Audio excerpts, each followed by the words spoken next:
Hello, everybody. So, welcome to Module 2. It's the next unit of our class. We are currently in week 4, and I wanted to talk to you about the pieces of this module because it does have a few moving pieces.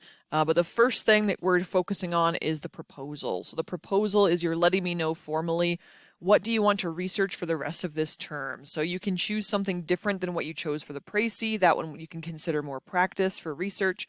But now you're settling on a topic that you want to stick with for the rest of the term and something that you are going to continue to research.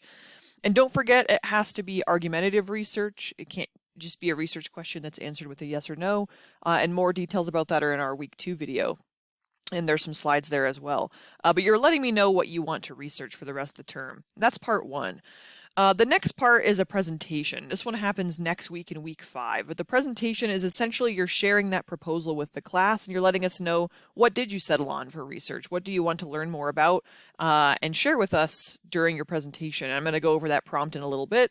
And then part 3 of the next module is the annotated bibliography. This is when you're locating further sources to use in your argumentative essay. That's the essay that we're building up to this term. That will be done closer to the end of our 10 weeks. But that paper will need some credible sources, right? And that annotated bibliography is when you're finding those sources. So that is module 2. That's where we're going. And I'm going to go over the proposal prompt with you first. So give me 1 second to pull that up. All right, so as mentioned, the first piece of our next module is the research project proposal. This one has no rough draft, so it's not going to be any online peer review. It's basically, I would consider it more of a homework assignment. You're letting me know what you want to research, so there's no peer review required, but the final version is coming up. It's later this week. There's no set total word count, but there is a template on the next page that I'll go over with you, that each section of the proposal needs a certain number of words, but this project is worth 50 points. So essentially, a research proposal aims to answer 3 questions. What do you want to accomplish? You have to be clear and succinct in defining what that research question is. Remember that we're focused on problem-based research. What problem exists in the world, and what solution are you trying to find? Why do you want to do it? So in addition to detailing the research question itself, I want to know the so what. And this is what makes it arguable? Why is it important out in the real world? What are the sides that you're aware of so far? And why is it important to research this topic? So just why is it a real world issue? But I'm also interested in your own so what. So what made you interested in it personally? And then how are you going to do it? So be sure that what you propose is doable. And in the case of our class, it has to be an arguable topic that people might disagree with you on. For formatting, we have an APA style cover page for this one, but a lot of the content that you're creating for this proposal is exactly what you're going to be presenting on during the oral presentation in week 5. But essentially, this assignment asks you to propose the research you're going to stick with for the rest of the term. Again, it does not need to be the same as the précis. But what I wanted to spend more time on is the template. So the template on page 2, this is what you're filling out and submitting on Canvas. You're going to delete my words, fill it in with your own words, and format it according to APA, and then you can just submit it on Canvas when you're ready. So we have an intro first, and you're going to keep your section headers for this one. So keep the section header of intro, and you're letting me know what sort of topic are you researching. Give me the rundown of all the details. So what's the situation? What is the general topic? What makes it arguable? What size does it have? Why is it important? And so on. Your research question is when you're formulating that into a question. So we have some slides on Canvas from week 2, but the question should start with how, which, or why. They tend to invite more of a conversation if the question starts with one of these words. The audience, again, roughly 200 words here. Who is this paper for? So think more broadly than just this class or just me as the person grading it, right? So who would benefit from reading a paper on whatever topic you choose? So think about that specific audience. And then potential resources. Let me know what sort of resources have you found so far. Are you going to use the précis source? Are you looking for other ones? Here, you have to list at least one source that you've located so far. Whether or not that is the précis one, but list as many sources as you can find in terms of what you might use in a paper for this research. This one you have to list at least one source here, okay? And then the outcomes and roadblocks, what sort of things do you plan to encounter, or maybe you're not sure and that's okay, but what sort of things might you encounter that would pose an issue for you in this research? So sometimes it's hard to think ahead to what those things might be, but are you wondering what makes this arguable? Are you wondering if there's enough credible research, if there's enough recent research, or so on? But let me know what your outcomes are and if you anticipate any issues with that. And then when submitting this, like I mentioned, keep your section headers. You're going to delete my text. You can use this exact same template and just submit it when you're all done on Canvas. But that's our first piece. That is the project proposal that we're focusing on in this week, which is week 4. The next one I want to talk to you about, though, is the digital presentation. So the presentation for this class is focused on that proposal content. And this one is week 5. The presentation is 3 to 5 minutes long, and it's worth 75 points. So all of these bullet points I have listed here are what you're going to want to make sure you hit on when you are creating this presentation. So maybe you have one slide. It's a short summary of the topic and the argumentative research. Just give us a short summary.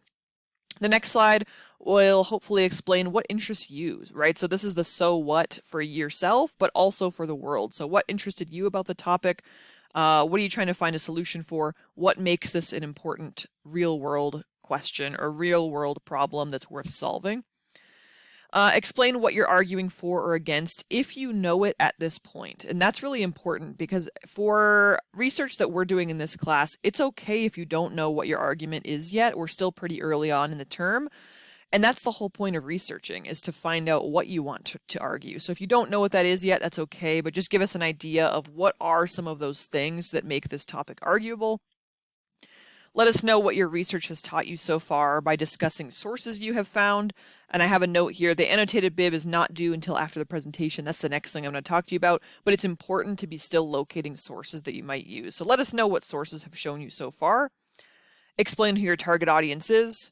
And then finally, you can ask the class questions if you have any questions about your research that you think would be beneficial to ask the class. So if you need help with, oh, how can I narrow my research? Or do you have any suggestions for where I can find sources about this topic? And so on. It's a good time for Q&A at the end to have a slide with questions because people will be responding to your presentation. If you don't have any questions, you can have a slide at the end that just says, let me know if you have any questions for me. But essentially, you are sharing with the class what you're researching, and it's a lot of the content from the proposal. So that's why the more you put into the proposal, the more you're going to have to talk about in this presentation. And I have some directions on the second page. So some directions for you for how to create this presentation in case you haven't done a digital oral presentation before. The software that I'm using right now, where I have this little bubble in the corner and you can see me, I use a program called ScreenPal, and that's my recommendation for this presentation, is so we can see you, we can put a face to the name, but I am not going to require that. So if you'd rather not have your camera on, that's totally okay. You can do recording, audio recording as well, but there are a couple options listed here on this sheet, so please look over these options for how to create the presentation. There are 2 components. We need visuals and we need an audio component too. So the visuals are going to be your slides that you create, and the audio is going to be either voice recording or this sort of screen recording is what I use, but it's totally up to you what your preference is. Please read through this whole sheet on your own. And I also linked some video tutorials here on how to insert voice clips into a Microsoft PowerPoint or audio files into Google Slides. I'm going to show you a really quick run through of that as well if you're interested. But ScreenPal, that's the software I use. It's totally free to download and free to use. Very easy to use in my opinion.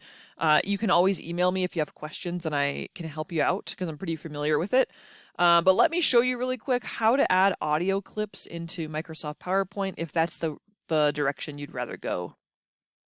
Okay, so we're in Microsoft PowerPoint now. We're going to pretend this is one of your slides for your presentation. Yours are going to look a lot more interesting than this one visually. But what you're going to do is insert an audio file. So if you'd rather not do screen recording like I'm doing now, you can insert. You go to insert up at the top here.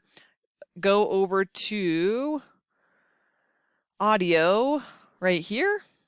And then you can upload audio from your computer or you can record. So if I click record, you can name it something, click the record button and just start talking about what's on your slides.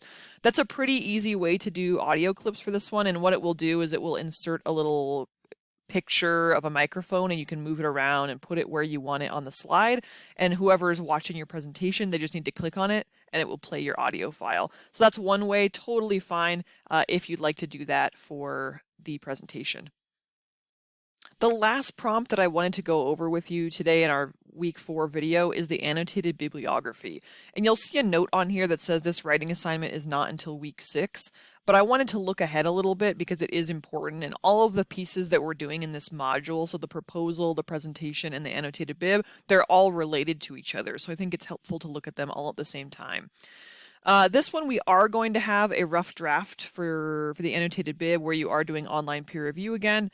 There is more of a set word count, but we're writing annotations, and so each annotation is going to have around the same words, but they can fluctuate. And this project, that is supposed to say 200. I'm going to fix that. This one's worth 200 points. We're going to scroll down. So the overview, essentially what a bibliography is, it's a list of sources used for researching a particular topic. But more than just a references page that you'd find at the end of a paper, this one has annotations. So it lets us know, 1, what's the summary of the source and the main argument? 2, what is the purpose of this source? So why was it written?